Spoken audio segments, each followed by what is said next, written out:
Quelle a été ma performance sur le marathon de Saint-Émilion? Quels sont les faits marquants de cette course?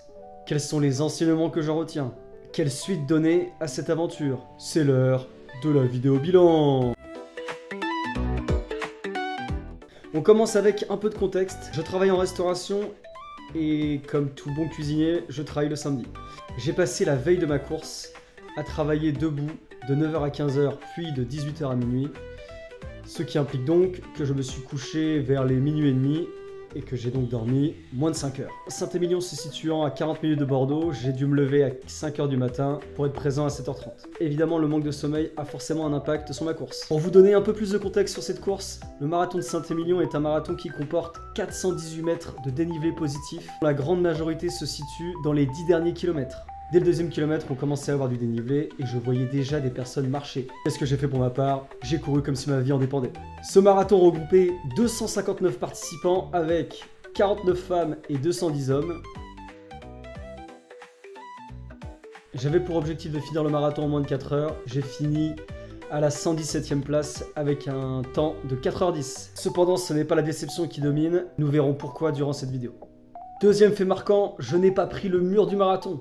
Pour ceux qui ne le savent pas, le mur du marathon, c'est le phénomène qui décrit cette sensation de perte d'énergie. Vous n'avez plus d'énergie autour du 30e kilomètre.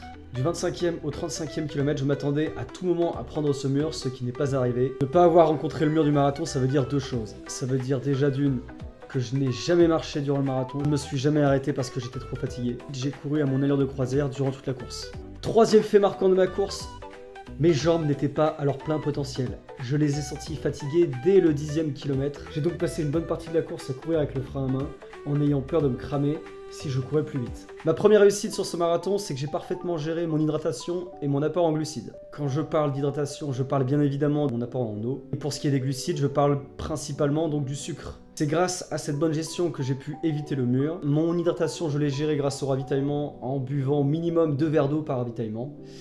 Et mon apport en glucides, je l'ai géré grâce au Prolong de la marque Herbalife, qui est un gel énergisant qui vous apporte vos apports en sucre et vos apports en glucides nécessaires. Là où je suis content dans ce marathon, c'est que j'ai pu faire les 5 derniers kilomètres à fond la caisse. Pour moi, une course réussie, c'est une course où tu commences doucement et à la fin, tu finis au maximum de ce que tu peux donner. Et à partir du dernier ravitaillement, il restait 5 km que j'ai couru à fond. C'est la partie la plus plaisante du marathon puisque c'est là où j'ai pu doubler le plus de monde. C'est là où vous avez le plus de public possible. Courir à fond dans une ambiance survoltée, c'est encore plus plaisant. Ma dernière grande réussite sur ce marathon, c'est que j'ai sélectionné un chameau de très grand standing, en la personne de Coralie, ma copine. Ce que j'appelle un chameau, en fait, c'est la personne qui va vous ravitailler tout le long de la course. Sur chaque ravitaillement, je pouvais trouver Coralie qui me faisait mes apports en eau, mes apports en sucre et mes apports en glucides. Un grand merci à elle, c'est le meilleur chameau sur lequel je puisse compter. Venons-en aux 3 enseignements que je tire de cette course. J'ai été trop prudent sur mon allure de course. Je suis parti avec les derniers participants. Et donc au début, j'ai couru à une allure bien en dessous de l'allure que je visais pour faire moins de 4 heures au marathon. C'est un des aspects qui peut expliquer pourquoi je suis arrivé 10 minutes après mon objectif. Deuxième enseignement que j'en tire, j'ai été trop prudent sur les ravitaillements. Je me suis arrêté à tous les ravitaillements et quand je dis que je me suis arrêté, j'étais à l'arrêt. Je prenais au moins 1 minute pour m'arrêter sur chaque ravitaillement, boire de l'eau, manger. Ça m'a fait perdre beaucoup de temps.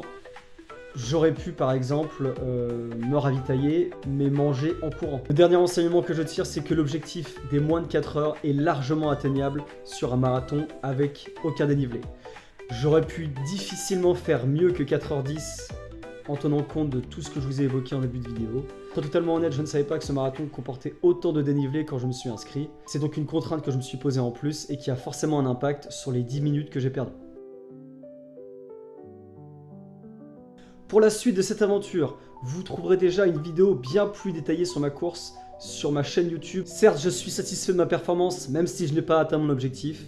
Néanmoins, vous me retrouverez sur un marathon dès le 4 mai prochain. C'est le marathon des 2 rives d'Ambès et je compte bien exploser mon record personnel cette fois. Enfin, dernière chose, le Cookerman n'est pas mort. Je dois me bouger les fesses pour reprendre de l'activité sur cette chaîne. Restez donc à l'affût.